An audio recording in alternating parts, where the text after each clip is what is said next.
তাদেরকে কেন গ্রেফতার করে রাখা হলো? আমরা বলতে চাই, রাষ্ট্রের মধ্যে এখনো বৈষম্য রয়ে গেছে। রাষ্ট্র এক শ্রেণীর নাগরিকদেরকে জুলাই যুদ্ধ হওয়ার কারণে মুক্তি দিয়েছে, আর আলেম ওলামাদেরকে জুলাই যুদ্ধ হওয়ার পরও গ্রেফতার করে রেখেছে। এইরকম বৈষম্য হতে পারে না। 24 পরবর্তী রাষ্ট্রের মধ্যে এমন বৈষম্য চলতে পারে না। আমরা বলব, এই বৈষম্য শুধু বৈষম্য নয়, এই বৈষম্যের সাথে রয়েছে এই রাষ্ট্র কর্তৃক এদেশের মুসলমানদের সাথে, এদেশের ওলামায়ে কেরামের সাথে ইসলাম বিদ্বেষ। এটা শুধু বৈষম্যের কারণে বন্দী করেছে এমনটা নয়, এই রাষ্ট্রের রাষ্ট্রীয় কাঠামো চরমভাবে ইসলামের প্রতি বিদ্বেষ লালন করে। আমরা বলতে চাই, এই 24 আন্দোলনে কেউ ওলামায়ে কেরামের রক্ত ঝরে নাই। আমরা বলতে চাই, এই 24 আন্দোলনে কি মাদ্রাসা ছাত্র আহত হয় নাই? যেখানে আমাদের রক্ত রঞ্জিত হয়েছে রাজপথ, যেখানে আমাদের ভাইয়েরা শাহাদত বরণ করেছে, যেখানে আমাদের ভাইয়েরা পঙ্গুত্ব বরণ করেছে, যেখানে আমাদের ভাইয়েরা কারাবরণ করেছে, যে কারাবরণ, যে পঙ্গুত্ব বরণ আর যে শাহাদতের বিনিময়ে এই স্বাধীন রাষ্ট্র গঠিত হয়েছে, সেখানে কেন ইসলামের মধ্যে বিদ্বেষ থাকবে?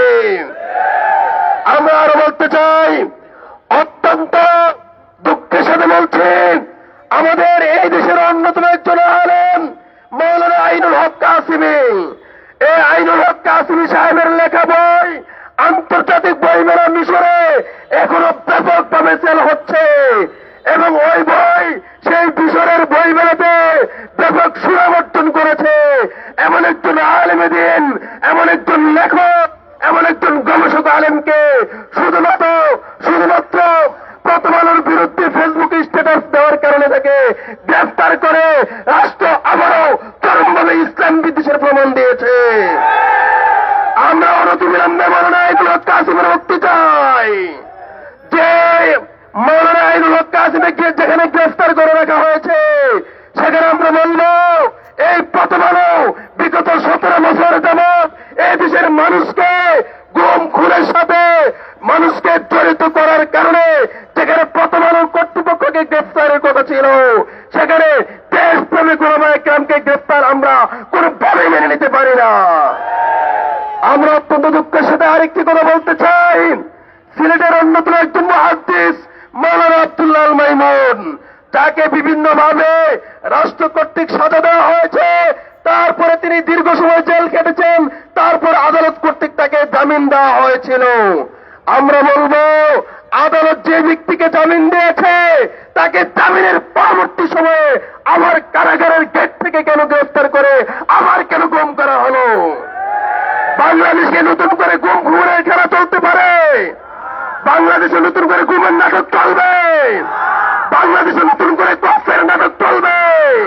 তবে কেন আব্দুল্লাহ আল মাইমুনকে আবার সরকার কর্তৃক, প্রশাসন কর্তৃক, আদালত কর্তৃক জামিন দেওয়ার পরও প্রশাসন কর্তৃক কেন তাকে এখনো পর্যন্ত গুম করে রাখা হয়েছে? আমরা বলতে চাই, শেখ হাসিনা স্বৈরাচার ছিল, সে স্বৈরাচার এদেশের ওলামায়ে কেরামকে না মানুষ বানানোর চেষ্টা করেছিল, এদেশের ইসলামপন্থীদেরকে টঙ্গী নেগেটিভ সাজিয়ে সারা পৃথিবীতে বাংলাদেশের ভাবমূর্তিকে নষ্ট করেছিল।